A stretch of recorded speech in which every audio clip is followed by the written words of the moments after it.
tema dessa palavra de hoje: família, o maior patrimônio que eu tenho. Muitos de nós corremos atrás de riquezas, corremos atrás de sermos bem-sucedidos, galgamos os melhores carros, os melhores apartamentos, galgamos os melhores empregos, ter uma boa conta bancária, mas nada explica o sucesso senão uma família bem-sucedida. Porque a família ainda é a base da sociedade. Deus, na sua eterna sabedoria, quando Ele cria esse projeto no Éden, Ele tinha algumas implicações com relação à família. Não foi à toa que foi criado, que Deus cria o homem e a mulher e manda com que os dois cresçam, reproduzam, povoem a terra e tornem o seu nome conhecido. Foi para isso que Deus nos criou. Foi para que a gente pudesse fazer com que o nome dele fosse conhecido. Quando se tem uma outra ideia de família, se desconfigura aquilo que Deus criou. É por isso que a gente vai ver hoje, século XXI, na sociedade pós-moderna, uma desconfiguração muito grande com relação aos casamentos. Porque casamento é uma instituição indissolúvel. Não acaba. Quer separar, separa, mas come a bronca. Não busca nas escrituras alguma argumentação para pautar a sua separação, porque Deus criou o homem e a mulher para que os dois fossem casados, só separam-se com uma vertente: a morte. Ok? Duras palavras, né? Mas é verdade. Me perdoem a fraqueza. Eu não estou aqui para mentir para nenhum de vocês. Eu estou aqui para ser o mais transparente possível. Eu sei que tem irmãos e irmãs aqui que se casaram já pela segunda e pela terceira vez. Não vim aqui levantar uma bandeira para apedrejar ninguém, mas vim me conscientizar que a família é um projeto de Deus. Eu queria ler um texto que está em 2 Samuel capítulo 12. Eu queria falar hoje de um rapaz muito conhecido, Davi, o homem segundo o coração de Deus. 2 Samuel capítulo 12, versículo 1. Eu vou ler aqui porque eu fico olhando para cima e eu me perco. Eu já não consigo ler bem nem olhando assim sem o óculos, ele é olhando para cima. Eu leio aqui para vocês verem aí, tá certo? 1 Samuel capítulo 12, versículo 1 diz assim: o Senhor enviou Natã a Davi, e apresentando-se ele a Davi, disse-lhes: havia numa cidade 2 homens, um rico e um pobre. O rico possuía muitíssimas ovelhas e vacas, mas o pobre não tinha coisa nenhuma senão uma pequena cordeira que comprara e criara, e ela tinha crescido com ele e com seus filhos. Do seu bocado comia e do seu copo bebia e dormia em seu regaço, e a tinha como filha. E vindo um viajante ao homem rico, deixou esse de tomar das suas ovelhas e das suas vacas para assar para o viajante que viera a ele. Tomou a cordeira do homem pobre e a preparou para o homem que viera a ele. Então o furor de Davi se acendeu em grande maneira contra aquele homem e disse a Natã: vive o Senhor, que digno de morte é o homem que fez isso, e pela cordeira tornará a dar a quadruplicado parte, fez tal coisa. Porque fez tal coisa, e porque ele não se compadeceu. Então disse Natã a Davi: tu és o homem. Assim diz o Senhor Deus de Israel: eu te ungi rei sobre Israel, e te livrei das mãos de Saul, e te dei a casa de teu pai, e as mulheres de teu pai entre teu seio, e também te dei a casa de Israel e de Judá. E se isso é pouco, mais te acrescentarei tais e tais coisas. Porque, pois desprezaste a palavra do Senhor, fazendo mal diante dos seus olhos, a Urias perdeu, feriste a espada, e a sua mulher tomaste por tua mulher e ele mataste com a espada dos filhos de Amon. Agora, pois, não se apartará a espada jamais da tua casa, porque me desprezaste e tomaste a mulher que Urias prometeu para ser tua mulher.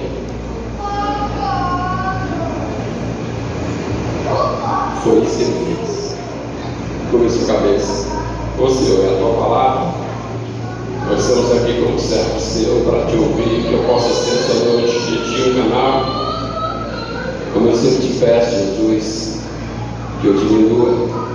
Se necessário for que eu desapareça, mas que a tua palavra encontre morada em corações sedentos aqui essa noite. A gente possa entender e saber qual é o verdadeiro sentido de ser pai, de ser mãe, de ser família, e viver segundo a tua vontade para a glória do teu nome, quem diz amém.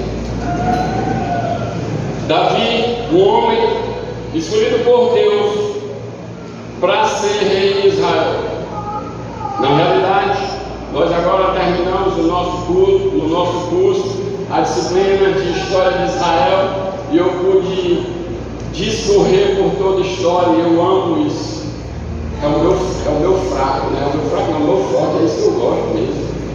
E eu pude falar de todos os reis, do rei do norte, do rei do sul, pude falar dos exílios, pude falar do extermínio, pude falar da volta, pude falar do período da graça, pude falar da época das perseguições, pude falar da época do holocausto, pude falar da reconstituição de Israel como Estado, e posso falar até hoje na faixa de Gaza, que está tendo um conflito. Fizemos um apanhado de toda a história de Israel, mas nunca houve em Israel um rei como Davi. O primeiro rei levantado pelo povo, não por Deus, foi Saul. O povo via e enxergava nas nações vizinhas que todos os demais tinham reis, só não eles. Até então, o governo de Israel era um governo teocrático, era Deus que governava. O Estado de Israel era protegido pelo próprio Deus. E Deus, agora vendo tudo aquilo que acontecia, levanta um sacerdote, vendo que os sacerdotes estavam peregrinando por caminhos errados. Deus agora levanta Samuel, e Samuel é o grande juiz de Israel, tentando conduzir o povo, mas, segundo alguns pais, não ensinaram aos seus filhos o caminho que eles deveriam andar realmente. E o povo, na idade avançada de Samuel, o povo olha para Samuel e diz: dai-nos um rei.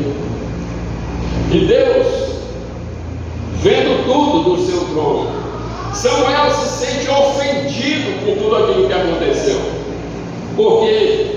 Porque o povo não o queria mais como rei não, como juiz, como aquele que ia levar, que ia julgar suas causas, como um líder por excelência que ele sempre foi.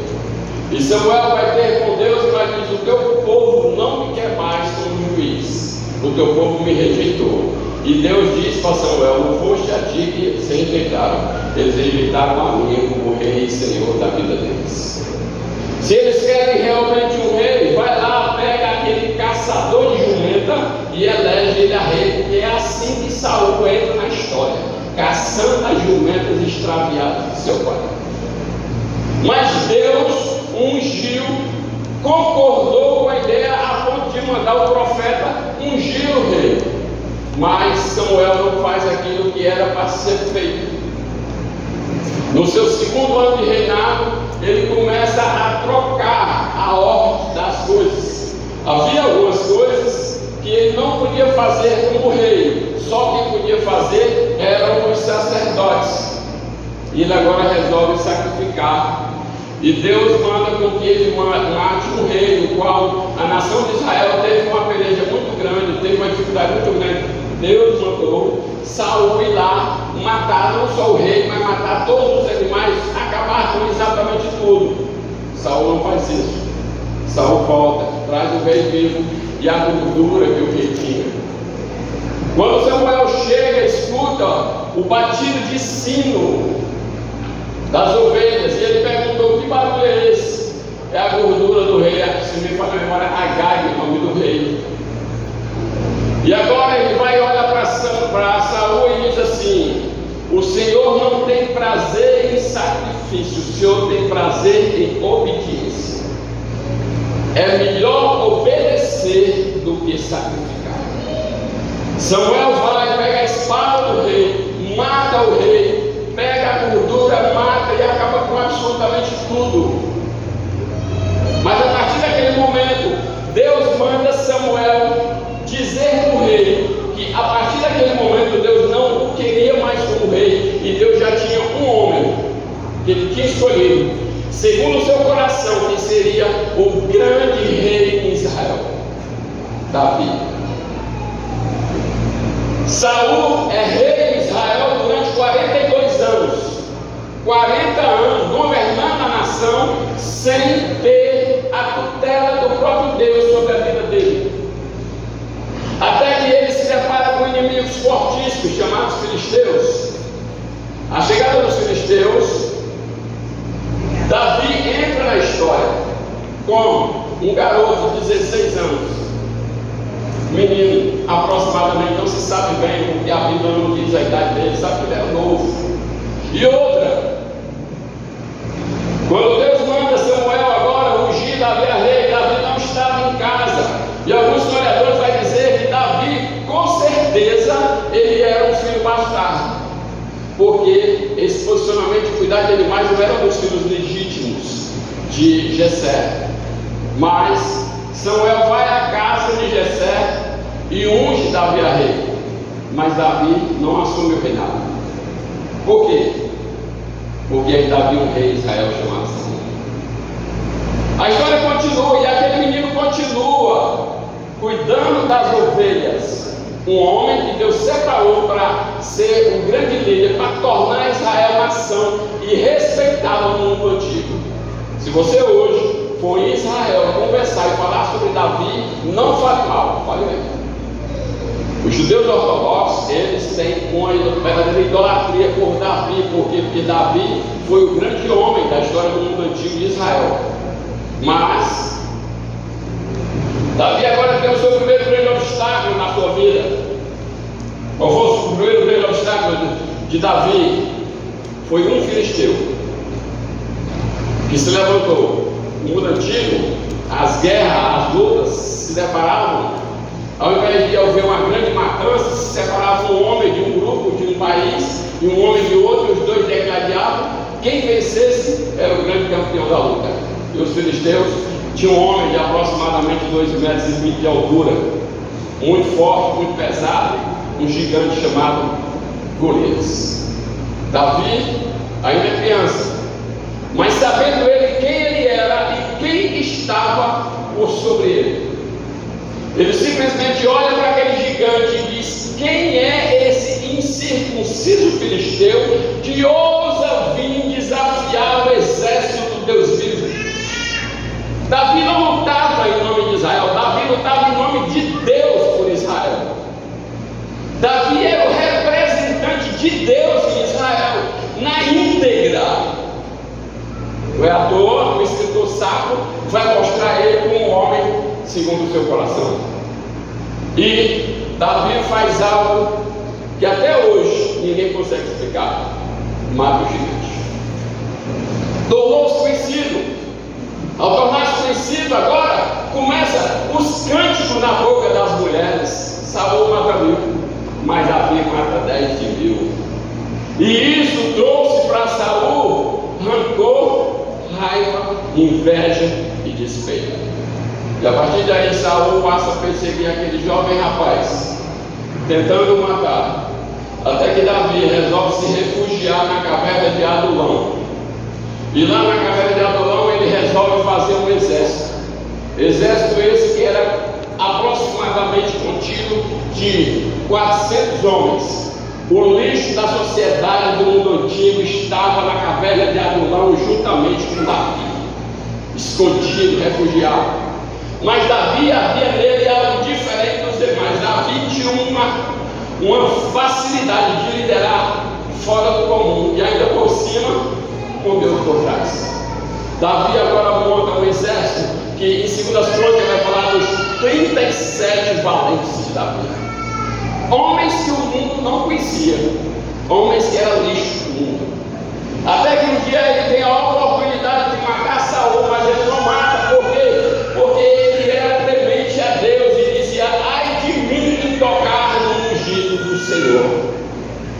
Eu estou contando a história de Davi para você entender que um homem de Deus também cai. Davi agora passa por tudo que passou. Saul resolve um conflito e lá não está muito bem, e suicida-se. Davi agora começa a assumir o seu reinado, começa a mostrar. Na realidade não foi ele que se nomeou rei, foi o povo que o aclamou como rei. Passando o período, Davi agora é levantado sobre toda a nação de Israel como rei. Traz a arca da aliança que estava longe, traz para Israel, para que o culto de Israel pudesse ser feito em Israel, na cidade de Jerusalém, na cidade santa. Davi faz tudo o que a nação precisava. Davi fez. Davi ia para as frentes de batalha, levava o seu primeiro número de soldados, que fazia parte do primeiro esquadrão, levava o segundo esquadrão e o terceiro, mas Davi ia à frente lutar na espada. Nunca foi covarde, sempre encarou a coisa como a coisa era. Ele era um líder por excelência. Mas quando chega em 2 Samuel, no capítulo 11, a gente vai ver que os soldados estão todos se preparando para ir à guerra. Davi resolve mandar o seu primeiro esquadrão à frente, e ele fica no palácio. Uma bela manhã, aquele homem que estabeleceu o seu reinado, trouxe a paz, estabeleceu regras, que agora era tido como o rei, vai dar uma volta na parte superior da sua casa e viu uma mulher se lavando, se encantou por ela, chamou os seus conservos, perguntou quem era aquela mulher, e os seus conservos falaram: essa é Betseba, mulher de Urias, o heteu, e Urias era um dos seus homens de guerra que está na batalha. Mas Davi não procurou saber, simplesmente mandou buscar a mulher de Urias e manteve com ela relações sexuais. A lei de Deuteronômio manda matar os dois. Não era só Davi nem só Betseba, não, morreu os dois, porque ela era casada. Davi jamais poderia fazer isso, mas ele, se usando pelo seu poder de ser rei, ele fez o que fez. Só que existe um problema no pecado. O problema do pecado é que o pecado deixa resquícios. Não existe pecado perfeito, existe pecado bem feito. Não estou mudando aqui a nomenclatura para crime, não, porque crime também é pecado. A mulher, no seu primeiro mais velho, quando teve relação com o rei, ficou grávida, e agora manda avisar o rei: estou buchuda. Vocês acham graça porque eu aprendi assim, que mulher que grávida mulher fica buchuda. Aí o que acontece? Ele agora tem um problema. Qual é o problema de Davi? Ele tinha que legalizar aquele negócio. Por quê? Porque a mulher casada com um soldado dele, um cara de frente da batalha dele. Aí o que ele faz? Manda uma carta para Joab mandar Urias para o palácio, para que ele pudesse saber como estava a batalha. Mas o que ele queria mesmo era que Urias voltasse para casa, coabitasse com a sua mulher, e ele estava livre desse pecado, desse filho. Só que ele esqueceu uma única coisa: Urias era um homem de Deus também, temente a Deus, e era amigo dos seus amigos. Ele era um homem que tinha a sua mente voltada à subserviência total. O rei traz notícia, manda ele ir para casa, para que ele pudesse voltar para casa, descansar e voltar para a frente de batalha. Mas Urias não fez isso. Urias ficou na porta do palácio, junto com a guarnição do palácio. No outro dia, Davi tomou conhecimento que Urias não foi em casa. E ele chamou a Urias e perguntou: por que você não foi na sua casa, Urias? Ele disse: eu não posso. Eu não posso me regozijar com a minha mulher enquanto que meus amigos, aqueles que comigo batalham, estão no campo de batalha. Eu não posso fazer isso. Davi chama Urias novamente, embriaga Urias, manda Urias ir para casa de novo, mas Urias não vai. Davi agora resolve uma outra decisão. Escreve uma carta de próprio punho e manda entregar essa carta a Joabe. E a carta dizia absolutamente uma coisa: procure o lugar da batalha onde for mais sangrenta, onde estiver havendo mais morte, onde os homens forem mais bárbaros, e coloca Urias na frente da batalha e recua e deixa Urias lá sozinho. Joabe fez o que o rei mandou. Só que não morreu só Urias, morreu muita gente. Davi agora procura saber o que aconteceu. E ele tomou conhecimento de como estava a batalha. Mas ele não queria saber da batalha, ele queria saber como estava Urias.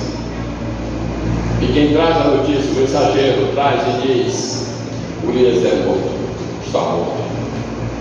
Davi agora manda buscar Betseba para sua casa, porque a lei dava a ele o direito de casar-se com ela. Até aí, dentro da cabeça de Davi, tudo ótimo. Essa história aconteceu, não foi assim da noite para o dia. A mulher engravidou, depois que engravidou, ela pariu. Depois que ela pariu, aí agora está tudo legal, está tudo em pé na festa. De repente, o rei, ele recebe uma visita. Visita de quem? De um profeta chamado Natan. Porque quando termina o capítulo 11 de 2 Samuel, o escritor segue e diz assim: ó, mas aquilo desagradou a Deus.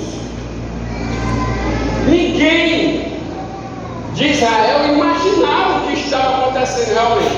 Alguns mais próximos até poderiam saber, mas os olhos daquele que tudo vê sabem todas as coisas. Não dá para se esconder, não. É melhor assumir com meia bronca, porque vai dar zebra. Foi o que aconteceu. O profeta chega e resolve agora contar uma parábola. Por que a parábola? Porque não podia ir direto e falar, o rei podia mandar matá-lo. Ele tinha respeito pelo rei, ele sabia que o Davi não brincava não, mandava matar mesmo. É uma prática comum. E aí ele resolve contar a historinha. A historinha de um homem que tinha a sua única ovelha, que foi o que a gente leu. E quando Davi está dando a sentença de morte para aquele rapaz, Natan, como profeta de Deus, esse homem é você, Davi. Você pegou a mulher de Urias, está aqui com você, Betseba, você mandou matar Urias covardemente. Um homem que era fiel a você, você matou para ficar com a mulher dele. E Deus manda dizer para você que a espada não vai se apartar da tua casa. Pecado não brinca. Não brinca. A gente acha que as coisas estão tudo legal, mas não está. Davi agora diz assim: pequei contra o Senhor, mas o Senhor manda te dizer que Ele não vai te matar não, mas o menino vai morrer. Davi agora desmoralizado. na frente de todos, em uma situação caótica. A história continua, a peleja lá de Joab continua, a Bíblia continua, a história não para, mas houve uma triste reviravolta na vida do grande homem de Deus, Davi. O que aconteceu, irmão Rodrigo? Betseba era casada com um rapaz, e o rapaz, Betseba era filha de um rapaz, e esse rapaz era filho de Aitofel. Aitofel era o conselheiro do rei. E Aitofel agora chama Absalão, que era o filho de Davi, e manda com que Absalão comece a coabitar com as suas esposas na porta do palácio. Deus disse: o que você fez é oculto, eu vou fazer para todos Israel ver. A espada não vai se apartar da sua casa. Mais adiante, a gente vê o outro filho de Davi, um rapaz chamado Amnon, fica simplesmente desesperado pela sua irmã, quer possuí-la, mas ela resolve não fazer a vontade dele e ele a estupra. A filha de Davi é estuprada pelo próprio irmão, seja de casa. Davi, podendo tomar alguma providência com tudo aquilo que aconteceu, ele não fez. Pergunta para a gente entender melhor o texto: por quê? Como é que ele vai chamar a atenção do filho dele se ele fez um negócio mais trabalho dentro da própria casa dele? Que moral, que respaldo ele ia ter do filho dele? Porque tudo isso que aconteceu, o palácio não sabia. Absalão, vendo que o pai era frouxo, era muito valente como rei, mas como pai frouxo, fez o quê? Matou Amnon e declara guerra ao próprio pai. Eu tenho um pouco de tempo, eu vou ter que começar a pregar agora, estou contando a história. Deu para entender ele um pouquinho? Estão comigo? Estão comigo?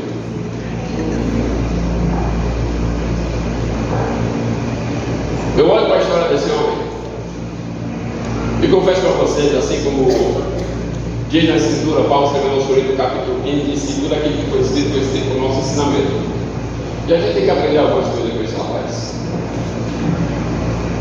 É difícil você ser bom em tudo. É difícil você ser bom em tudo. Por que é difícil ser bom em tudo? Porque Davi, rei como ele, não existe não. Mas como pai, fracasso. A pergunta que fica para mim e para você é simplesmente essa: o que foi que levou Davi a cair? Um simples olhar a uma mulher que não era dele. E aí você olhando e vendo a perspectiva da própria história, olhando para as nossas vidas, todos nós temos as nossas limitações. Não brinque com as suas limitações. Tiago vai dizer de forma clara que o pecado, uma vez consumado, gera morte. Davi, em uma situação caótica agora, resolve fazer um pranto de choro a pedir com que Deus tivesse misericórdia daquele menino.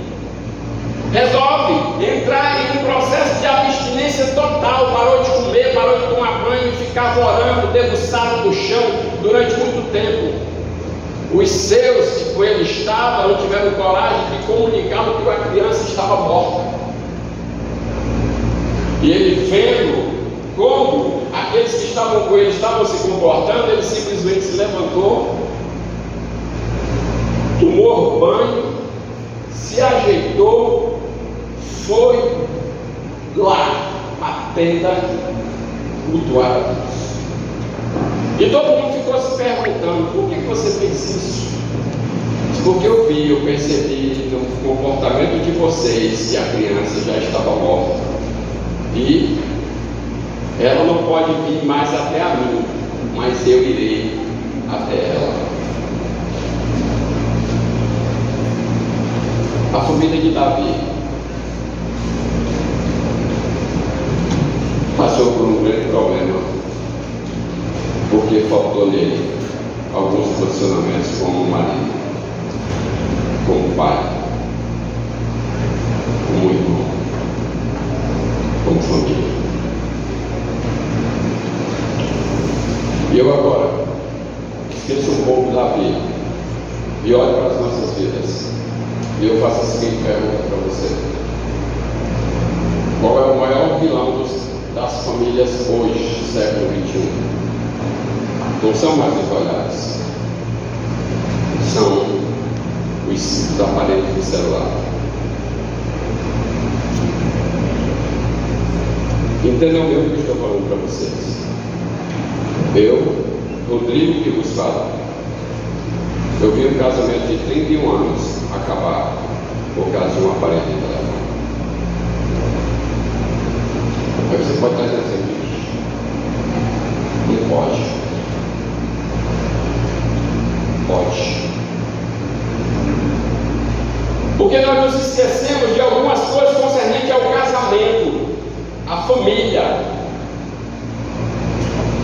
Se eu perguntasse para você hoje, como é o seu convívio na sua casa? Como é que você trata os seus? Como é que você, mulher, trata o seu marido, vivendo hoje em uma sociedade que mostra que as mulheres têm que ter moral? Então você já viu isso? Aí eu pergunto, que moral? Não podemos nos esquecer, Deus instituiu posições dentro da família. Cada um de nós temos um papel a exercer dentro da família. Agora, por que foi que o casamento acabou? Porque o telefone dele tinha senha, e a da mulher também. Aí ele pegou o telefone dele, a mulher foi pegar e tira a senha. Ele foi assim: pois tira do seu. Aí não tira do seu primeiro, não tira do seu. Não vou tirar mais não. O que a gente está olhando nas redes sociais? Que tipo de conversa nós temos tido nas redes sociais? Não pense que o pecado nasce grande, não. O pecado nasce pequeno. Ele é miudinho. Começa de Davi, foi um olhar. O nosso pode ser um oi em uma conversa de WhatsApp. Não se exime achar que você não está sujeito a isso, não, porque você também está. Olhem bem o que eu estou falando para vocês. O que o mundo quer é acabar com uma célula chamada família. O que hoje a sociedade pós-moderna mais luta, o governo que está mais luta, é para desconfigurar a célula chamada família dentro das células. Eu e você somos alvos fáceis quando nós não entendemos o nosso chamado. Família é o meu maior patrimônio que eu tenho. Meu maior patrimônio se chama Dona Antônia Banda, Mateus e Sarinha. Hoje ela machucou o dedinho na entrada dela, do curso, ela chega, fechou a porta, espremeu o dedinho dela bem fininho, mas quebra. É o meu maior patrimônio, é a minha razão de vida, de existência. É o que me motiva. Eu vejo, pastor, no TikTok, eu quero assim: qual é a sua maior motivação? É minhas dívidas. Não, eu não tenho dívida. A minha maior motivação é minha família. A sua maior motivação é a sua família. A única coisa que você tem, que não tem quem tome de você, é a sua família. Nós temos que entender essa noite, é o único culto que nós vamos direcionar, que é temática. A quem? A nós, família. Mas, irmão Rodrigo, Show! Viva essa lua de mel intensamente. E na hora que nasceu o menino, está lascado, acabou a paz. Pergunte aí, professor, como é que menino não veio bater? Esse pessoal tem que morrer, você vê? Pergunte. Faça enquete. Porque a gente quer ter família, quer ter filho, e a gente vê pequenininho, aí a gente diz assim: ah, claro que cresça logo. Não é para crescer logo não, quanto mais cresce, mais dá trabalho logo não. Deixa o negócio passar devagar mesmo. Não deixe de lado aquilo que é seu, aquilo que é mais importante na sua vida, seus filhos, sua esposa, seu lar. A Bíblia diz que eu e vocês, maridos, nós temos que dar a nossa vida pela nossa esposa, pela nossa família. O jugo, biblicamente falando, é mais pesado para o homem do que para as mulheres. Muito embora as mulheres queiram mandar, mas o jugo mais, a barra pesada é nossa. E hoje a sociedade pós-moderna está produzindo homens que estão mudando o seu comportamento como homens. Os homens hoje estão se enfeitando mais do que as mulheres. Tem um aqui dos 50 aqui que está dizendo verdade. Os 50 eles sabem do que eu estou falando. Deixa eu dizer uma coisa para você: a mulher gosta de homem. Família é um projeto de Deus que Deus fez para que a gente pudesse fazer, exercer isso que Ele nos deu como missão. Dos maridos, existe uma coisa mais difícil do mundo do que fazer uma mulher feliz? Tem coisa mais difícil? Tem. É difícil demais fazer uma mulher feliz porque elas pedem demais. Não para. O projeto é esse: é vencer esses empecilhos da vida. Esse rapaz, Davi, foi um rei por excelência, mas não foi um bom pai, não foi um bom marido, não construiu uma boa família.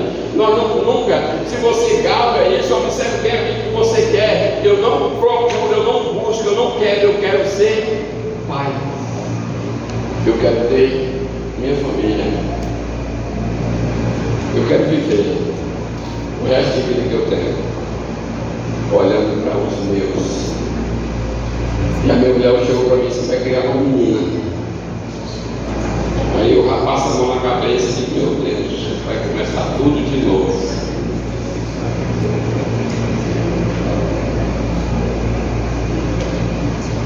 Por que eu falo assim para vocês? Porque a traição dentro de um relacionamento é uma ruptura. Nunca mais é a mesma. Nunca mais é o mesmo. Mas não é porque a gente não quer, não. É porque tem que começar tudo de novo. Outrora a gente confiava, hoje a gente já não confia mais.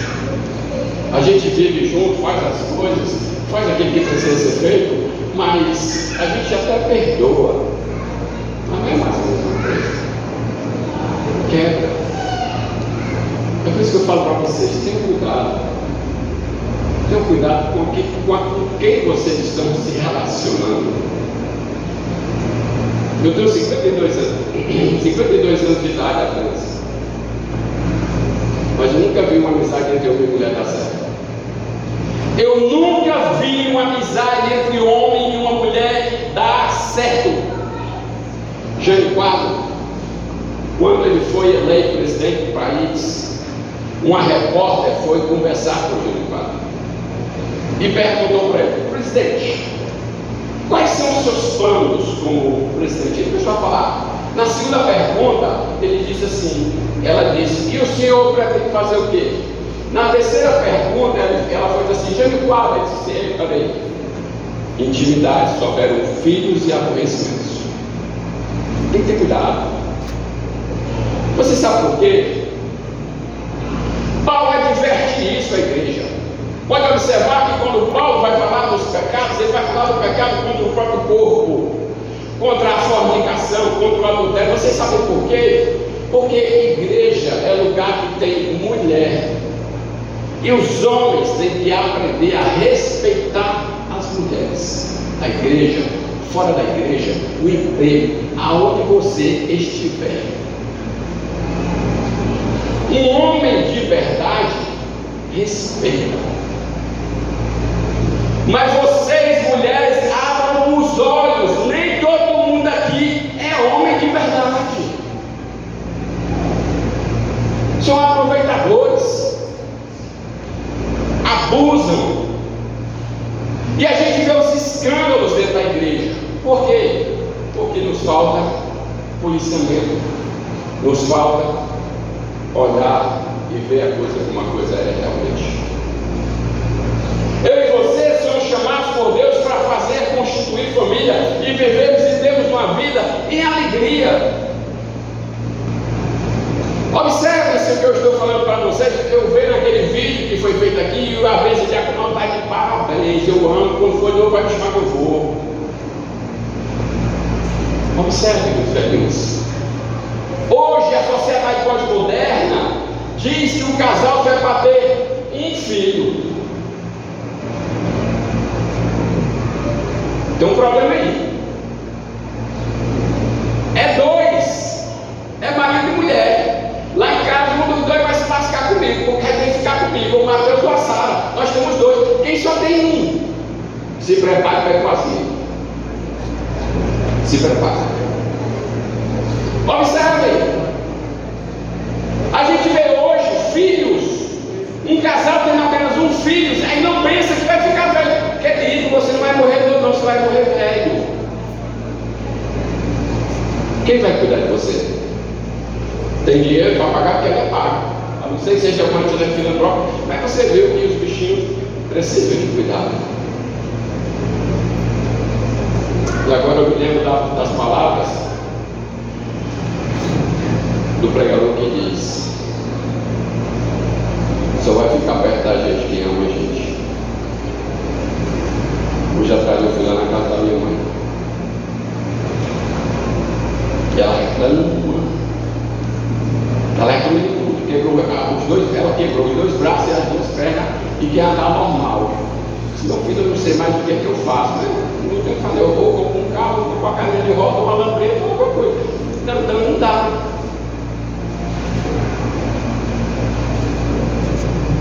Essa semana no PG, a gente falou sobre essa temática dos velhos, dos pais. Eu fui na casa da minha mãe e ela disse assim: meu filho, você não vai vir aqui? Foi não, toda correria. Não existe falta de tempo, existe falta de interesse. Eu passei a ver que a minha mãe deixou de ser prioridade na minha vida. Aí ela foi. Eu gosto de passarinho, eu botei um passarinho lá na casa dela. Ela chegou para mim e disse assim: eu fico tão feliz, meu filho, quando você bota um passarinho aqui em casa. É mesmo, mulher? Porque só assim eu sei que você vai vir aqui na minha casa.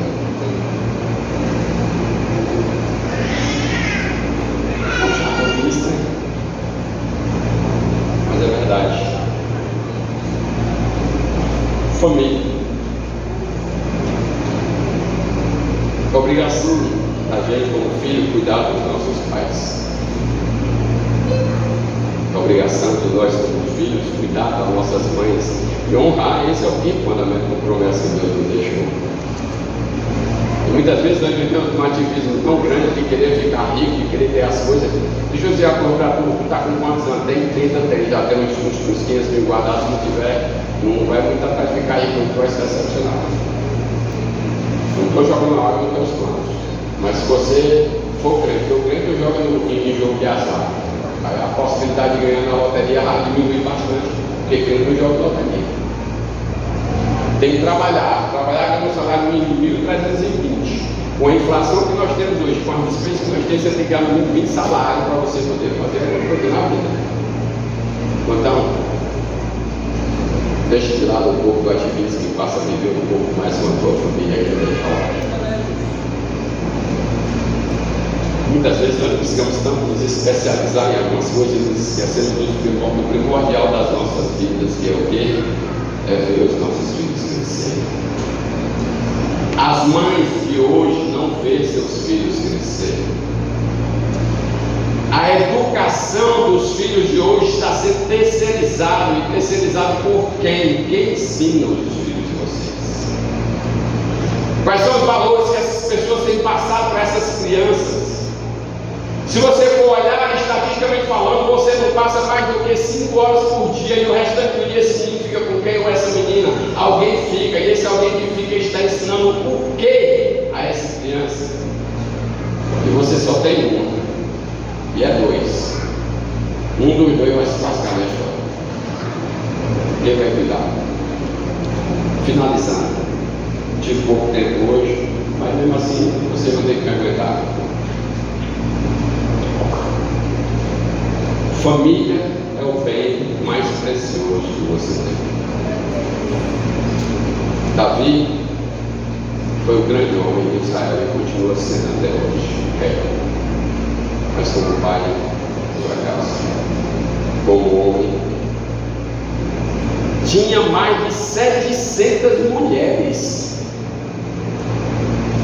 Para você ver como o bicho homem é um bicho mesmo que acho que nem Freud explica.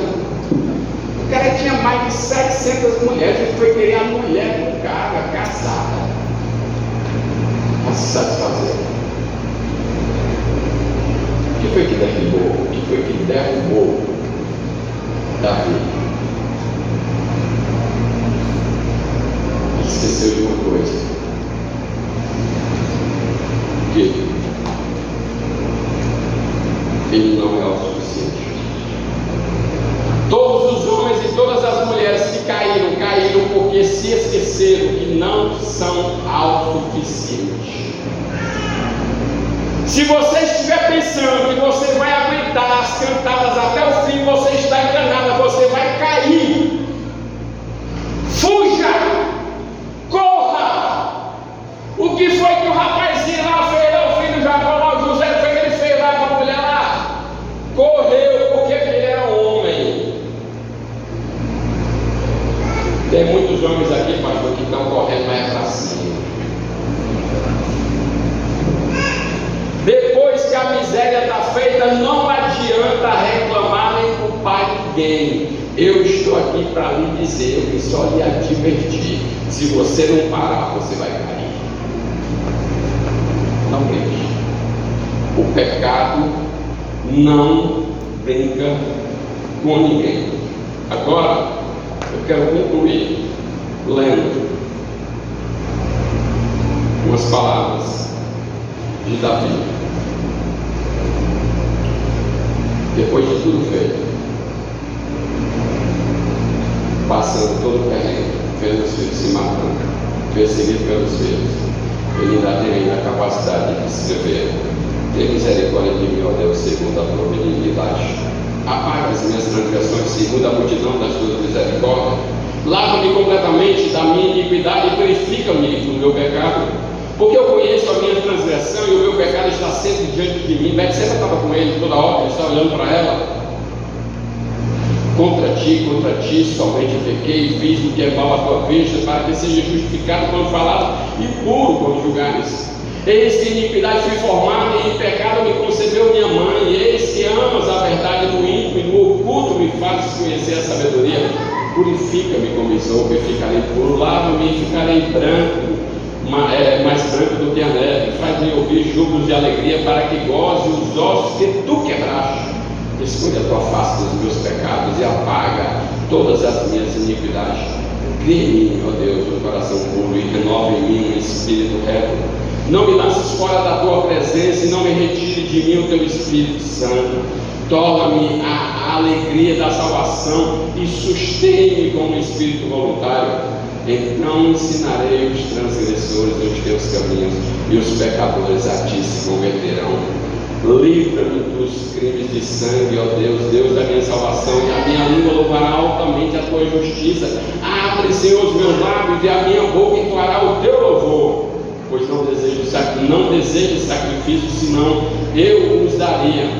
Tu não te deleitas em holocaustos, os sacrifícios para Deus são um espírito quebrantado e um coração quebrantado e contrito. Não desprezará, ó Deus. Faz o bem a Sião segundo a tua boa vontade. Edifica os muros de Jerusalém, então te agradará dos sacrifícios de justiça, dos holocaustos, das ofertas queimadas. Então se oferecerão novilhos sobre o teu altar. Davi escreve a sua confissão, pedindo a Deus perdão. Mas aonde a gente ouvir falar de Davi, a primeira coisa que a gente se lembra é que ele pecou. Aonde a gente falar de Davi, em qualquer igreja que eu for, a primeira coisa que a igreja ressalta é que ele pecou, adulterou. Para mim fica um ensinamento tremendo disso. Você sabe por quê? Aonde se falar de nós, o que as pessoas vão dizer a nosso respeito? O que as pessoas vão falar ao seu respeito? Rodrigo, lá do Metrópole, presbítero da Igreja Evangélica Venece, pai de família, marido da Dona Wanda. Todo mundo chama ela de Dona Wanda, porque eu gosto de orar e digo que é Dona Wanda, marido da Dona Wanda. Porque ela e os meus filhos é a maior fortuna que eu tenho. Costumo dizer na minha casa, pastor, vendo tudo, só não a mulher e o menino, mas o resto eu vendo tudo. Sou de negócio, só para descontrair.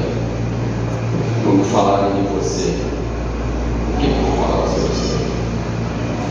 Porque não se mede uma mulher de Deus e um homem de Deus na sua trajetória. Se mede um homem de Deus e uma mulher de Deus no final da sua vida.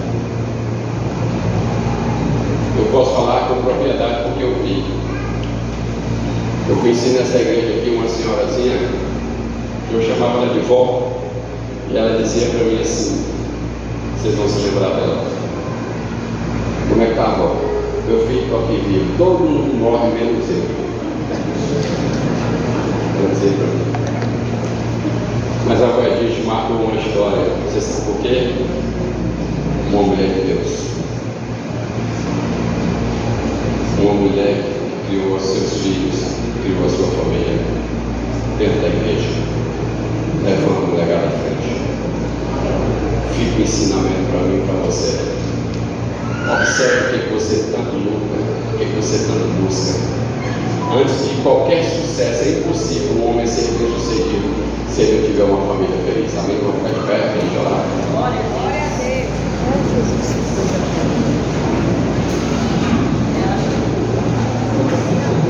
Eu queria nesse momento que você apresentasse a sua família a Deus, apresentasse a sua família em oração. Eu queria que você fizesse uma introspecção nesse momento de você mesmo e procurasse ver onde é que você está deixando a desejar.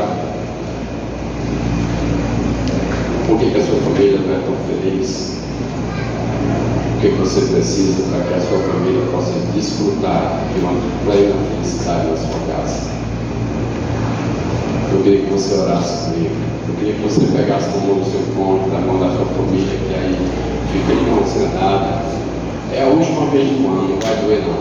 É rapidinho. Tem família que não gosta nem de pegar mais na mão. O negócio está tão sério, a gente não pega mais nem um na mão do outro. Já observaram? A gente vai saber que o casamento está legal, é para a gente ver a forma de o marido e a mulher se tratarem. A gente vê como é que está o termômetro do casamento. A gente vai ver como é que está o termômetro do casamento, é quando a gente vê a maneira de como os filhos tratam os pais, de como as filhas tratam as mães. A gente vai saber que realmente a gente está fazendo a coisa certa é quando a gente vê que existe harmonia nisso. Se não tiver, tem alguma coisa errada. Pai, eu quero nesse momento te apresentar, Senhor, a tua noiva. Te apresentar a tua igreja, meu Deus e meu Pai, que nos levantamos hoje como igreja, Senhor Deus, para falar da família. um projeto que é teu. Um projeto que o Senhor fez lá no Éden. E o Senhor, quanto à sabedoria, nos mostrou que a única forma que realmente nós podemos exercer a tua missão aqui é como família. Projeto esse, o qual a sociedade pós-moderna tenta deturpar, tenta desconfigurar, mas nós entendemos a tua vontade e sabemos, meu Deus, meu Pai, que nós somos chamados por Ti a viver o Evangelho pleno na nossa casa. Eu te peço, meu Deus, meu Pai, eu te peço nesse momento pelos casamentos dessa igreja, pelos casamentos novos, pelas mulheres, os maridos, que o Senhor coloque amor no coração deles, que essa paixão que um dia possa vir a acabar, mas que o Senhor possa colocar amor. Um amor com o qual você vê nos Coríntios, ele vai dizer que tudo suporta. Precisamos aprender a nos suportar para dentro de casa. Precisamos a viver, Senhor meu Deus e meu Pai, não nos escondendo, mas sim que a gente possa ter uma vida esclarecida na presença da nossa família. Tu sabes, meu Deus e meu Senhor, como se encontram os casais aqui esta noite. Tu sabes, meu Deus e meu Pai, que existem maridos que até pensam em deixar suas mulheres. Tu sabes que tem mulheres aqui nesse lugar que se cansam, muitas vezes, de um relacionamento desgastado. Mas eu sei, meu Deus e meu Senhor, que o Senhor é um Deus que conserva o casamento. Eu sei, meu Deus e meu Pai, que o Teu Espírito Santo ele tem essa habilidade de fazer renascer novamente amor no coração. Que essa noite possa ser uma noite de perdão aqui nesse lugar, Senhor. Que essa noite possa ser uma noite de reconciliação aqui no meio do Teu povo. Que a Tua igreja compreenda que nós somos uma grande família. Quando nós, nesse grande ajuntamento, estamos aqui, nós nos ajuntamos simplesmente para Te pedir, precisamos das Tuas orientações. Nos perdoa porque tantas vezes, Senhor meu Deus, nós esquecemos de olhar para Ti e olhamos simplesmente para nós mesmos. Nos perdoa porque tantas vezes a nossa motivação não é o Teu reino, não é a Tua vontade. Nos perdoa porque nós galgamos tantas coisas, menos Te servir. Que a gente possa Te representar aonde a gente estiver, mas que a gente possa ser representante de Deus na nossa casa, Pai. Teu amor, Senhor Deus, que é o vínculo, possa brotar novamente. Que a gente possa ensinar aos nossos filhos, meu Deus e meu Senhor, o ato de Te servir, de subserviência a Ti. Mas que a gente também possa vir a ser exemplo para os nossos filhos em servidão e submissão a Ti. Eu Te peço, meu Deus, meu Pai, pela minha casa, Te peço pelo meu filho, pela minha filha, pela minha mulher, Pai. Me faz ser um marido melhor na minha casa. Me faz ser um homem melhor no meu, da minha família. Me faz ser um pai melhor, Senhor, meu Deus. Me ajuda, Pai, a cumprir essa tarefa que o Senhor me entregou. Que cada dia o Teu Espírito Santo possa estar motivando os homens dessa igreja a entender o seu chamado como marido, como homem, como protetor, como provedor, Senhor meu Deus. Que divergência, que tudo aquilo que, todas as implicações que tem discussões no nosso meio, que caia por terra, que a gente possa resolver tudo através do diálogo. Muitas vezes nós brigamos tanto, fazemos tantas as confusões, mas eu Te peço, Pai, que a Tua paz possa reinar na nossa casa, no nosso lar. A gente possa viver hoje com o Teu nome e crer, amém. Amém. Minha família, debaixo da graça, guardada nas asas de quem a criou, bem-aventurado eu sou, por ter ao meu lado, na presença do Senhor. Será que você pode declarar isso? A minha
Se você tem uma família que quer aceitar a Cristo, você pode sair do seu lugar e vir aqui, nós queremos orar por você.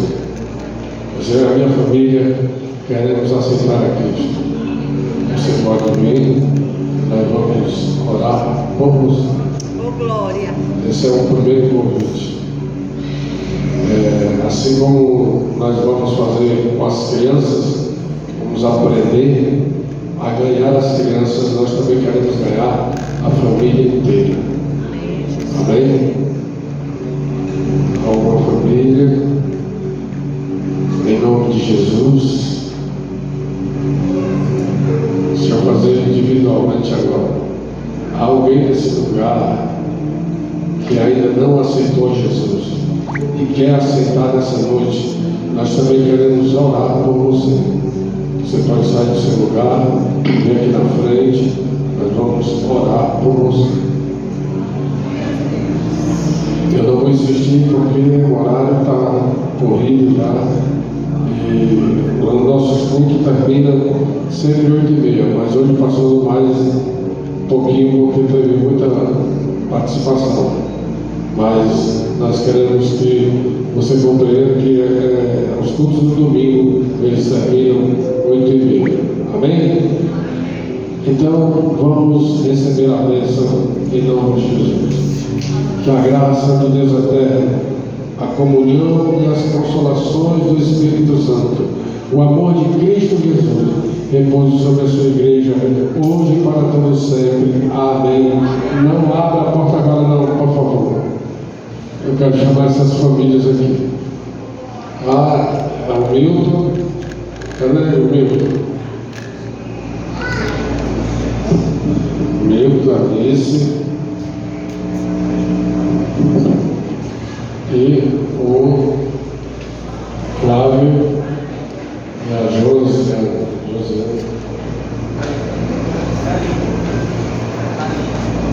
Josi e Carlinhos.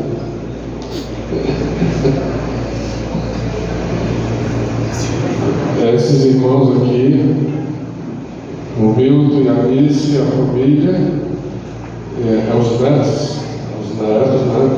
E o Flávio e a Josi Carinho. Nós vamos passar a semana inteira intercedendo por essas famílias, pedindo a Deus que os abençoe em nome de Jesus. É com grande alegria que nós vamos orar essa semana por vocês, tá bem? Deus abençoe em nome de Jesus. Vamos fazer uma oração por eles agora, iniciando. Aí vamos passar segunda, terça, quarta, quinta, sexta, sábado, domingo, orando por eles. Pai, em nome de Jesus, te pedimos a tua bênção sobre essas duas famílias. Derrama a tua graça sobre eles, ó Pai.